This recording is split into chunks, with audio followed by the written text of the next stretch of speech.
Hi, guys. Thanks for joining. This is Essence of History. Today, we're going to be talking about the women of history. This is a specific episode about women who have dressed up as men to do what they had to do throughout history. I'm Amanda Armagast. Dominic Moore. I'm Dr. Abbasi for Essence.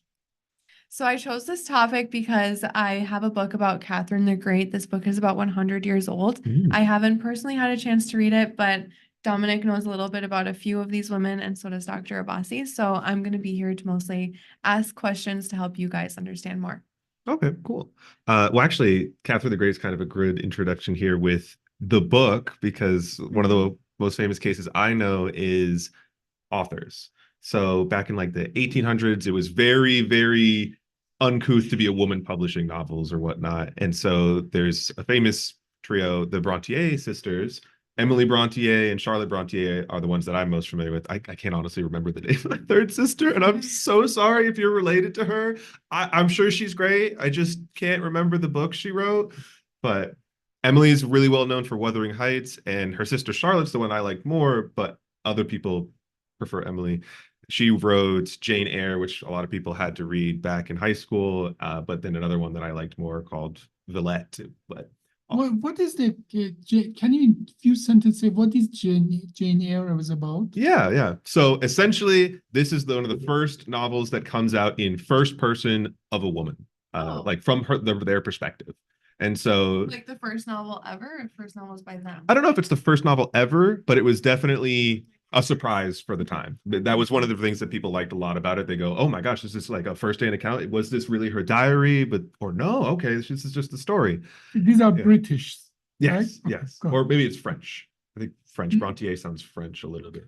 No, but Jane Eyre, the name and is yes. Jane Eyre, Yeah. I'm pretty sure they're French authors writing a British. Anyways, they moved when they were young.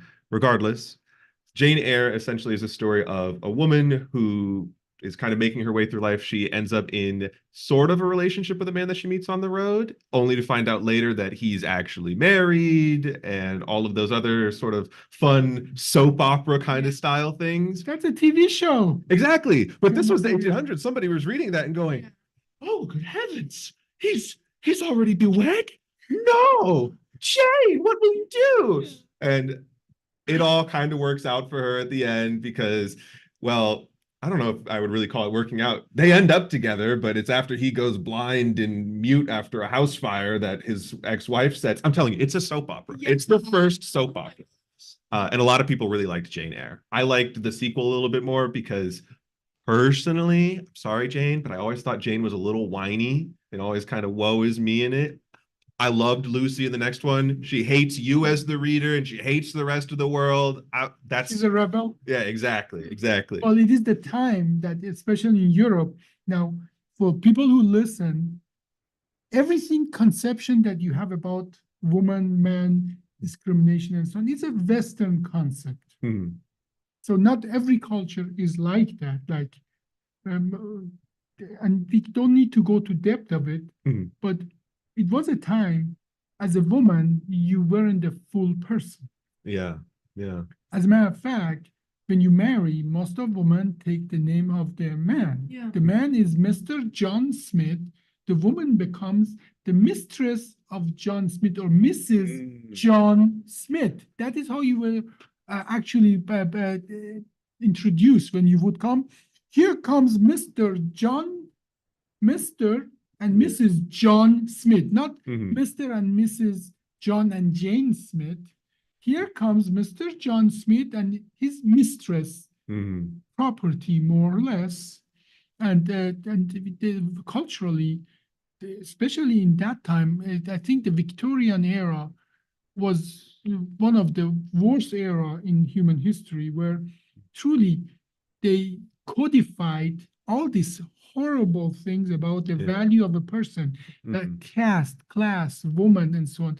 They codified it and then in most of the rest of the world, they actually in Western world, they took over those values, and that really set us back for hundreds of years in woman emancipation and so on and so forth. So we are talking about that time. Like we barely could do anything until the 70s. Like, Yeah. oh, Yeah, Well, thanks That's- to Victorian era, that's what I'm precisely, saying. precisely. That, you know, they codified all this misconception, all this, that the woman should learn how to knit Yeah. and please the husband. That's the duty of a woman, is to knit, make dress, and make clothing, and please the husband. Mhm. but this is off Not topic. writing, not science, not Yeah. anything Yeah. else. Anything knowledgeable. Yeah. This is off topic, but it's kind of like to do with that. I was talking about this with my friends the other day. Hmm. Why during like wartime, when you're talking about civilian casualties,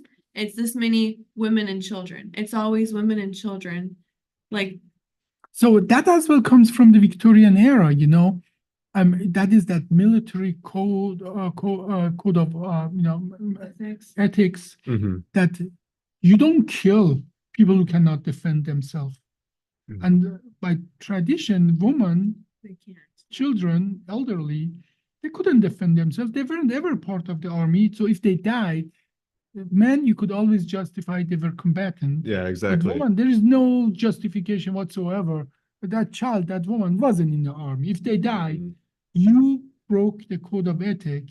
So, and I think as well that that still means something.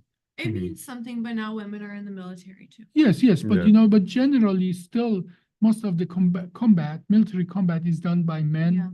and so on. So, and that is, I think, the background of that. That the women, they were nurses, but they weren't ever picking up the weapon and shooting back. And so it's on. always been known you can't kill a medic. Yeah, well, you know, then that is the whole idea again from the Victorian. There are roles women can play. There are so many more roles women cannot play, like writing a book, Mhm. literally going to school besides reading and writing and so on. So, Yeah. so that is the time we are talking about Mhm. when your authors broke conventions. Yeah, and they actually had to, all three sisters took up different pseudonyms for male names, and that's how they published their books.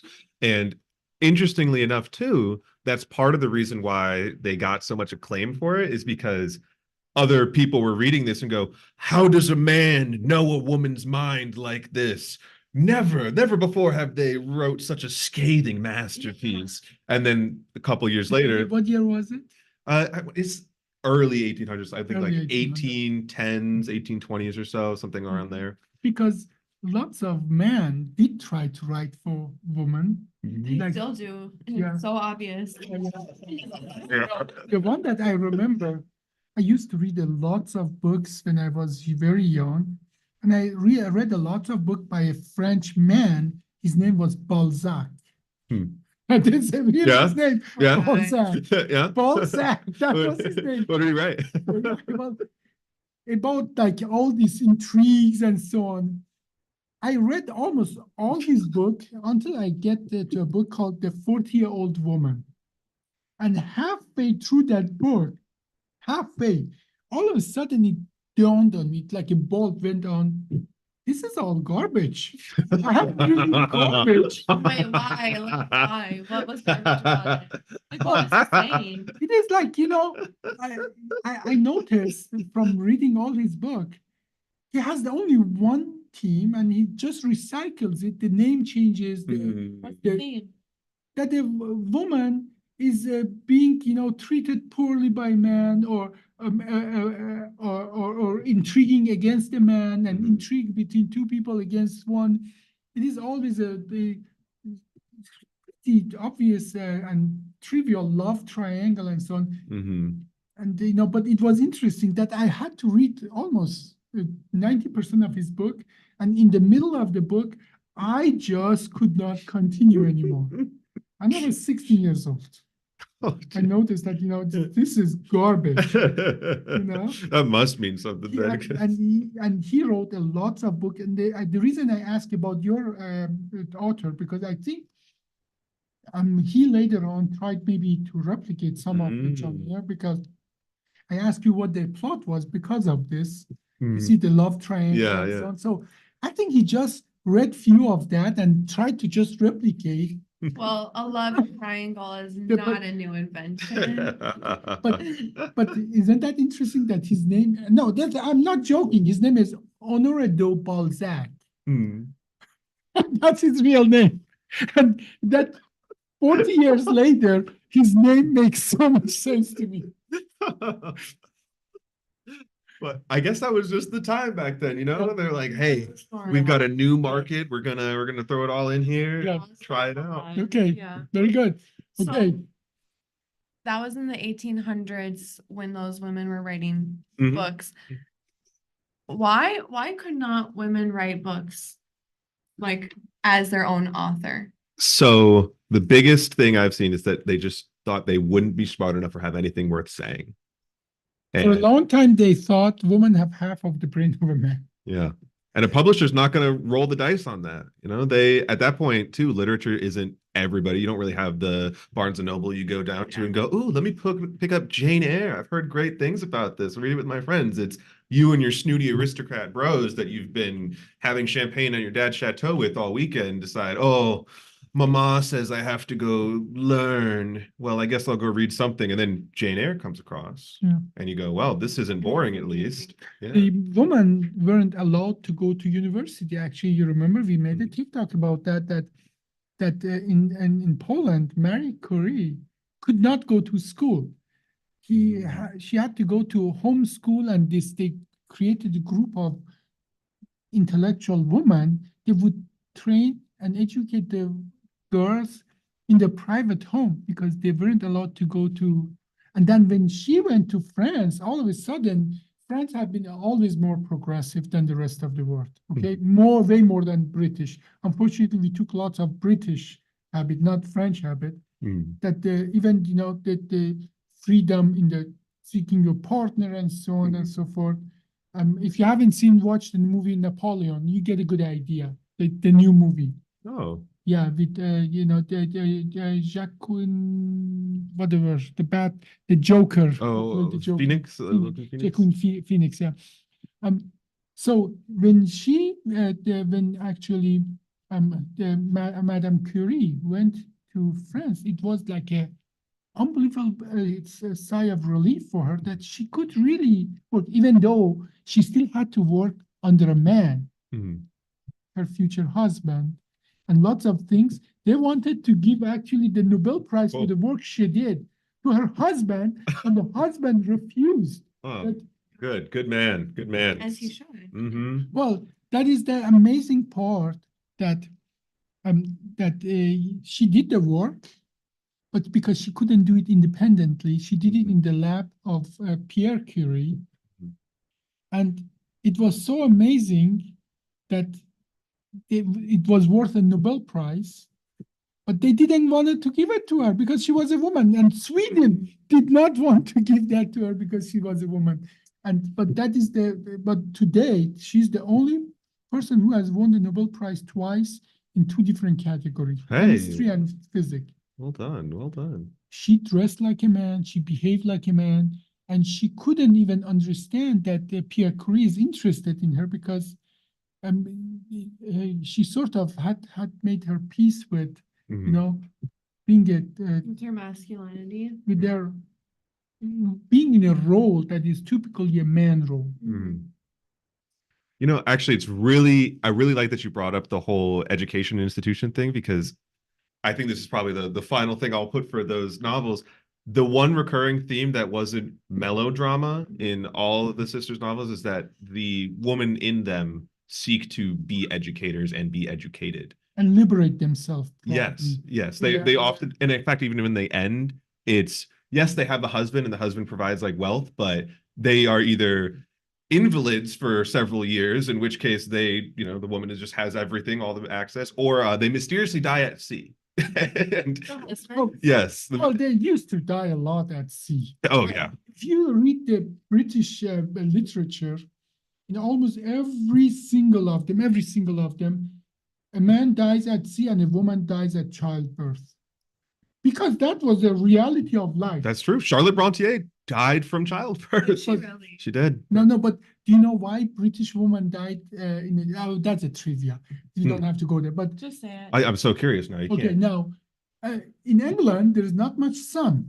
When there is not much sun, you don't have enough vitamin D. If you don't have enough vitamin D as a child, your pelvis doesn't grow as big. Mm. Then the child can get stuck and you can die.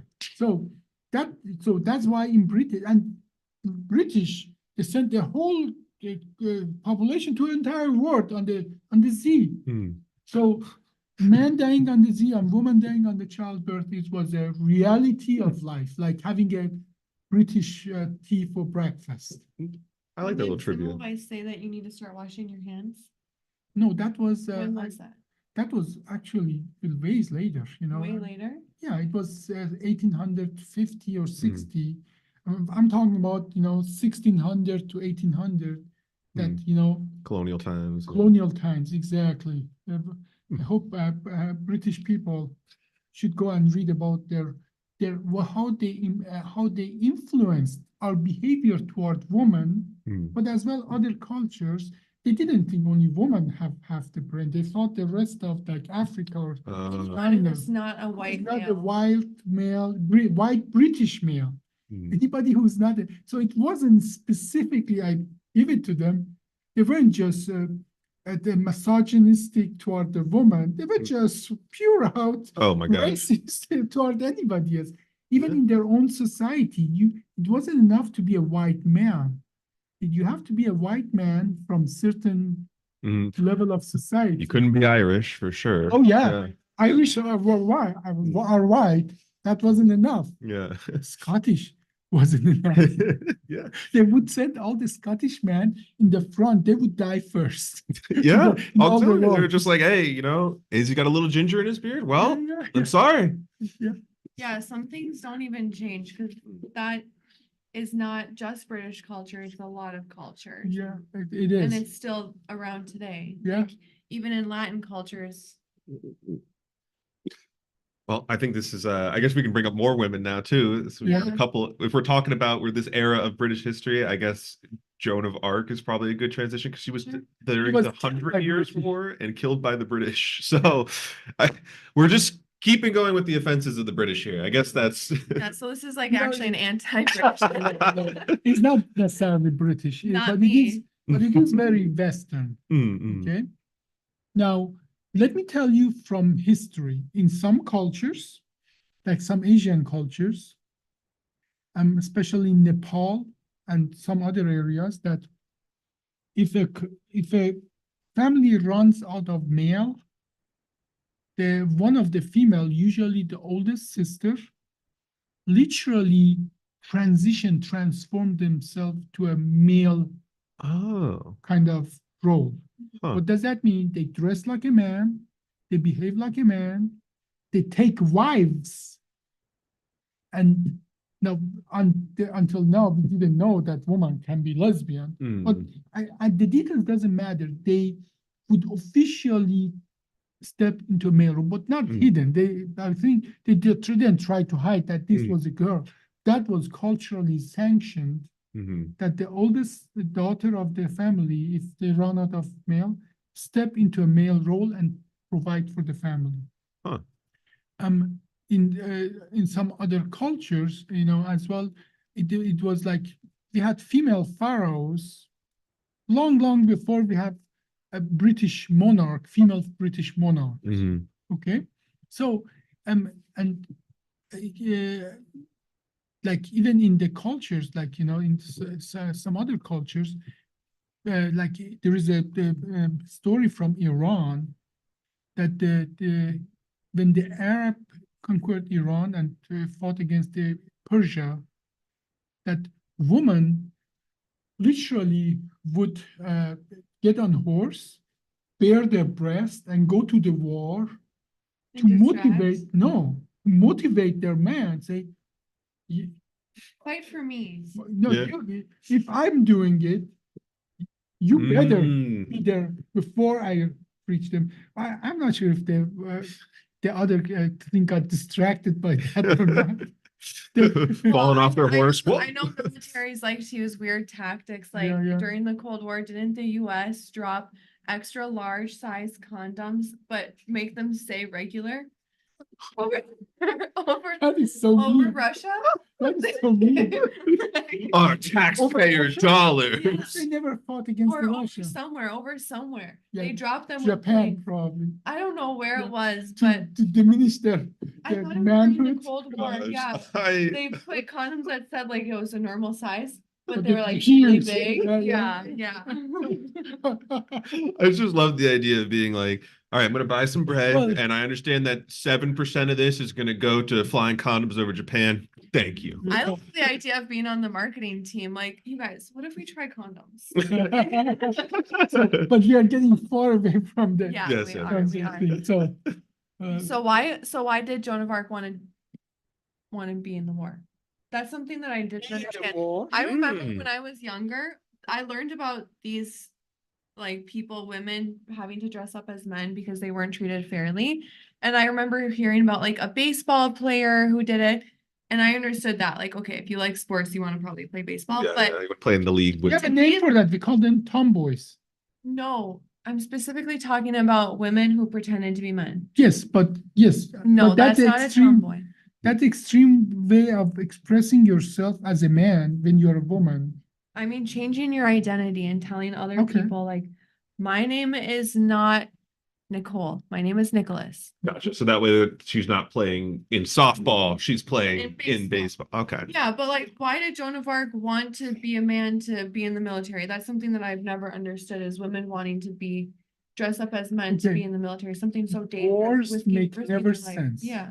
War make never sense. But at that time in the history, French and British, they were monarchs, and they had like British people have some territories on the mainland Europe, Mhm. and French and the British, kings, they were just this was for them like a chess play and Yeah. personal thing, and the whole country had to Mhm. comply with that. And then later on, obviously, as well, when the British became Protestant and the French were still Catholic, Mhm. then what do? They, when you need war, you find a reason why you're Holy Good. war. Always. and the religion obviously was big part of it as well. Before even the British turned into being Lutheran Mhm. and against the Catholic, and even in this country until recently, most of the Christians, they wouldn't consider Catholic as Christian. So Mhm. religion was really used to make one group versus another evil.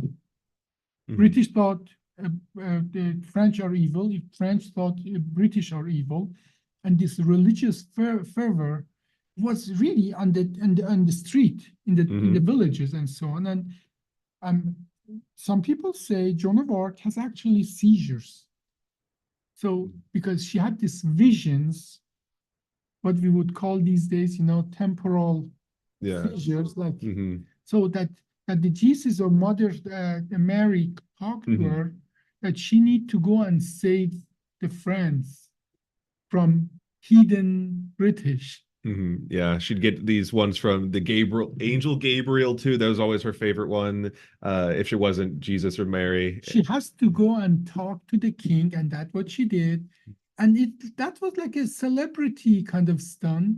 Like Britney Spears all of a sudden has her private parts in open and so on, and everybody want to be part of that. And British king used that to motivate his people, like Persian woman, bare breasts, go to war. Mhm.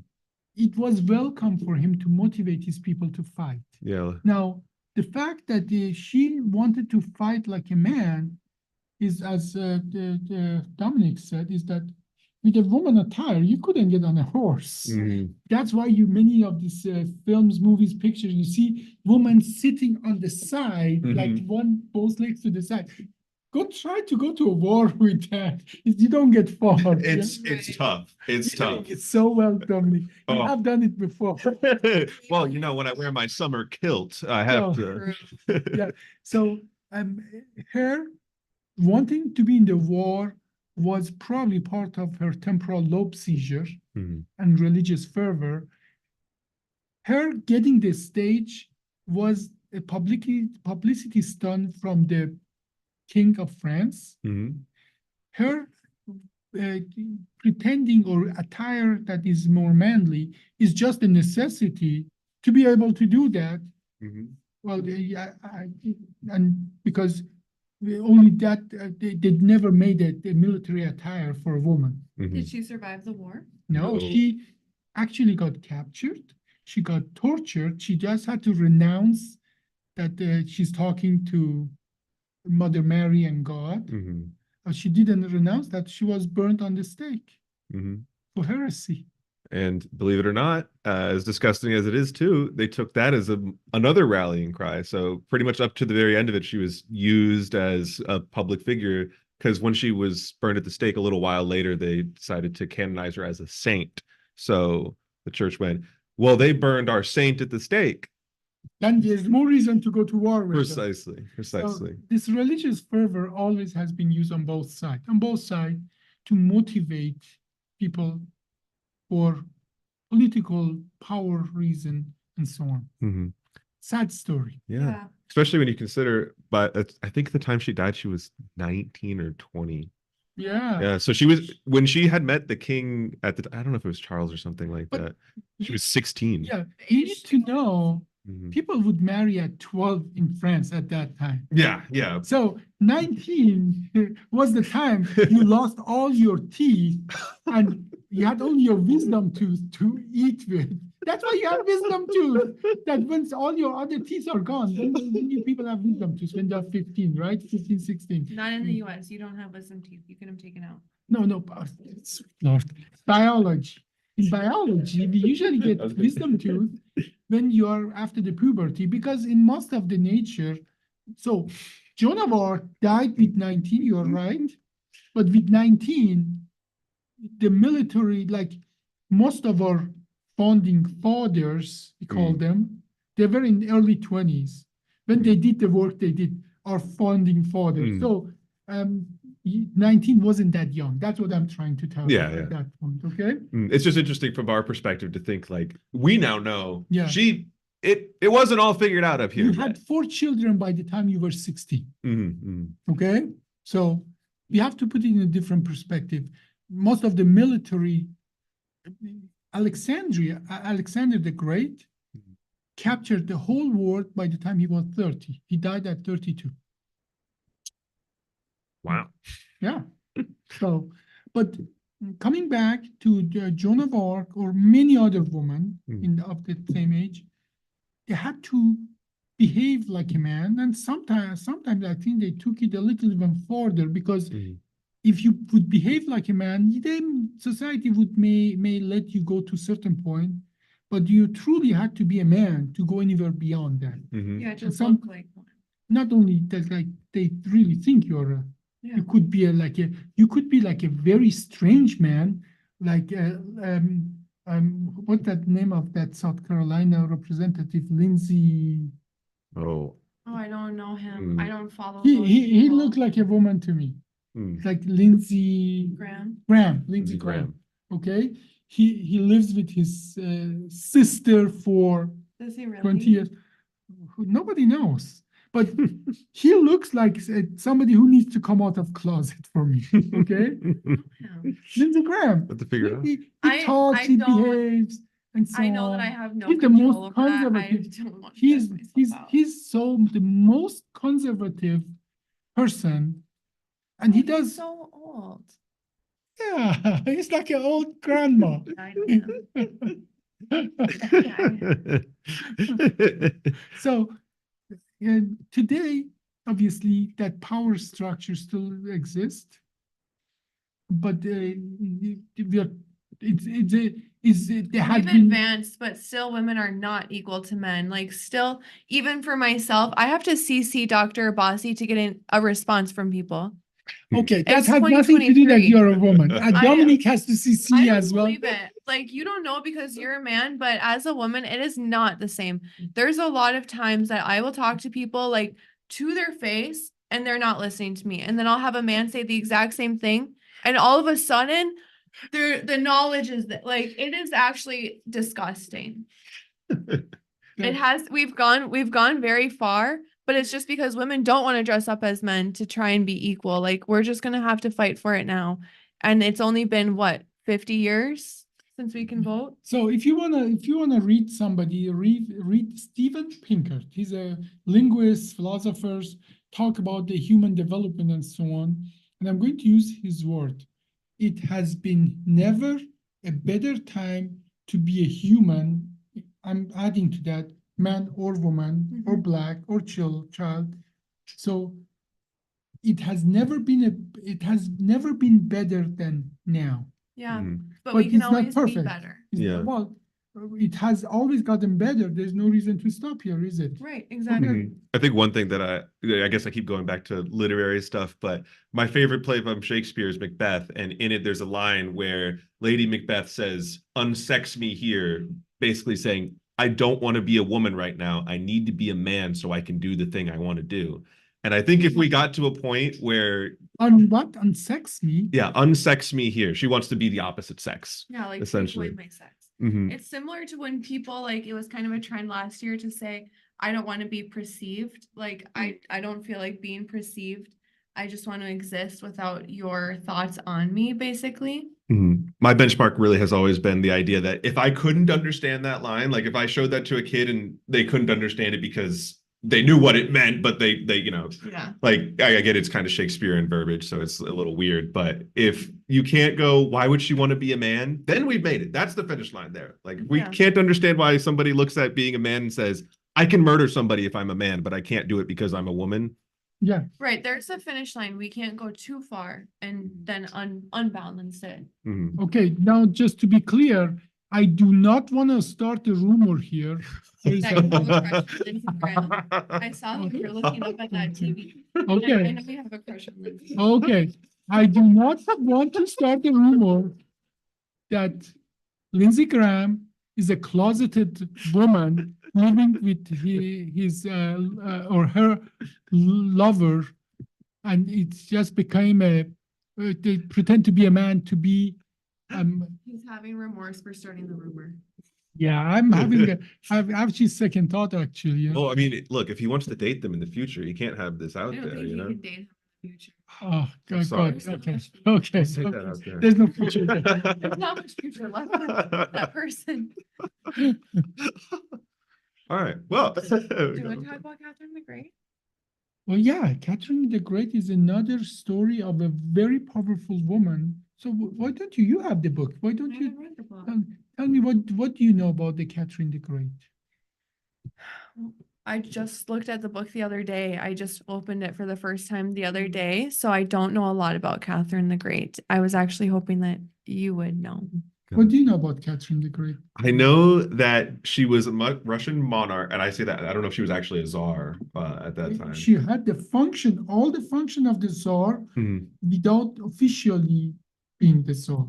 Yeah, that's what I thought. Because you can't, like, at that time, you could not rule as a woman. You still had to be like the man with the divine whatever. That the very young boy was officially the Tsar, Yeah. but she was the practically in all Mhm. effect ruling the one of the biggest empire in the world, the Russian Empire. Yeah, she was like his crown regent at the time or whatnot. So she was making policies. And in fact, I'm pretty sure she's historically at least one of the most well-known Russian czars at that point. Well, I keep saying we'll go with monarch. We'll just put her as a monarch. She's queen. She's a queen, at least. So that's pretty much where I go. Well, And I know she had to dress up as a man.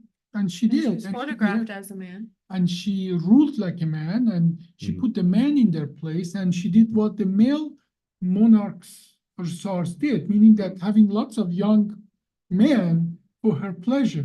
Did she? Yes, she did. Oh, what that smear? Why? I like her. Why that smear? Well, she played the part. She knew what she was had to from do. a small. She was from a small place in Germany. She was a daughter of a small monarch, or not monarch. What do they call them? Duke or whatnot. Duke or something.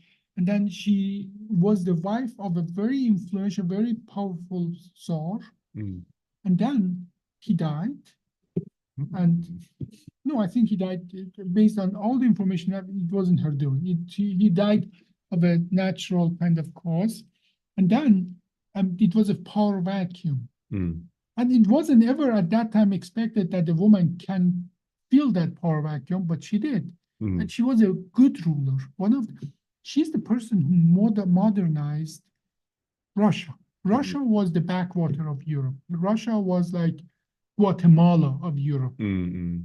Okay, meaning not developed, Yeah. not many good things came out of it, and so A on. lot of land, but nothing done with it. Still, all peasants were like slaves and so on. So Mhm. what she did, she brought, and Germany was on top, very high.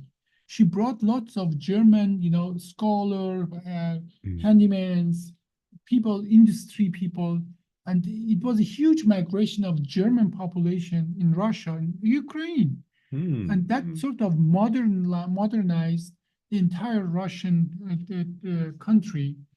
And the effect of what she did was felt 100 years later, even because Russia developed faster than any other European country after that period. Mm. She had the right policies. Mm. The right policies invest in the education, bring people who can help us to develop our industry and so on, bring a scholar, universities and so on. She had all the right policies. Mm. Which you have to imagine comes in part from the idea that open-mindedness of, hey, there's smart people over here, they can teach us over here.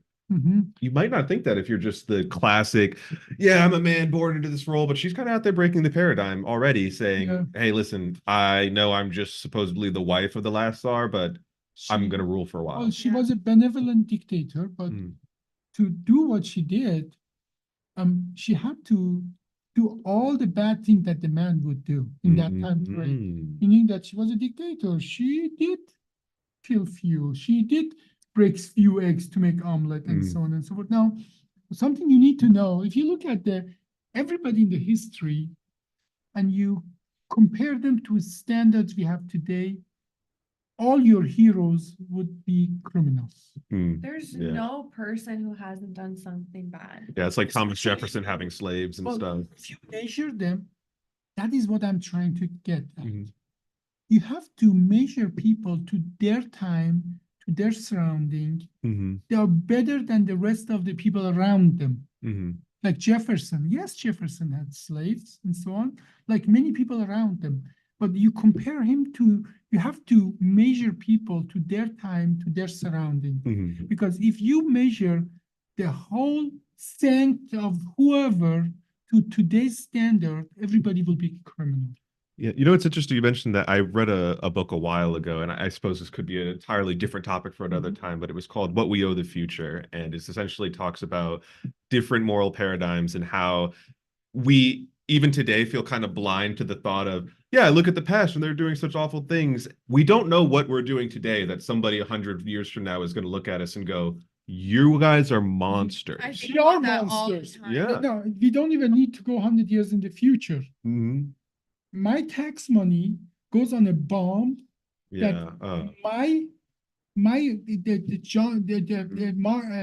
Mike Pence went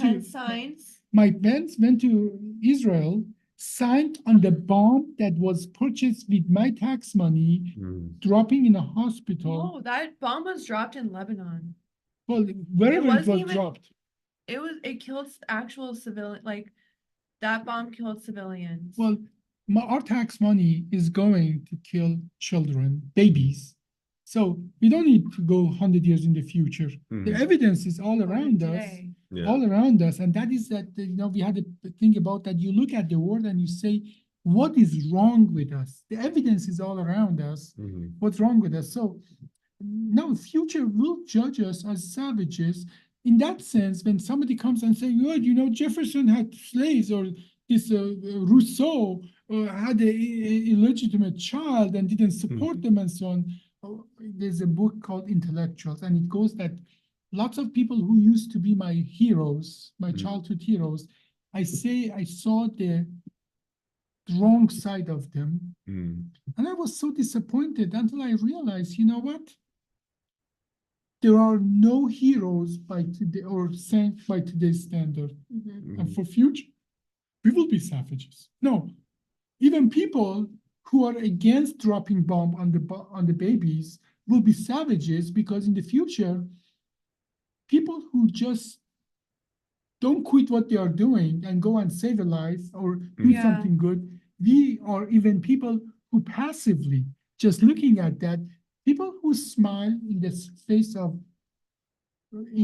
of disaster will be judged as savages. There is a People who also turn their eyes to it, like we all know now that there's kids in Congo dying to get our iPhones. Mhm. But then it's like, And then you have an you iPhone. need it. Like you need your iPhone. And I that is- can't work without my iPhone. And that is, they are going to judge us on that. We are They will. savages. And they should. They should judge us. chose your comfort over Mhm. suffering of the others. Now, and before we quit, I want to recite a poem that's 1,000 years old from Poetry. Sadi, and that poem is actually in the entrance of the United Nations.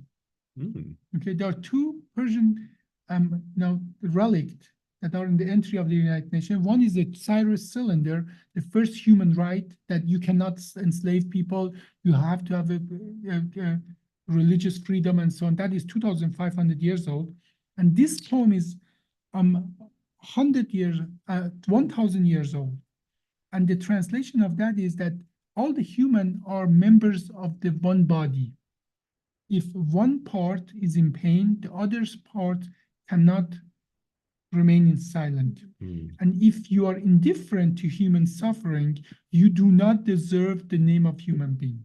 Mm. Agreed. This is 1,000-year-old poem.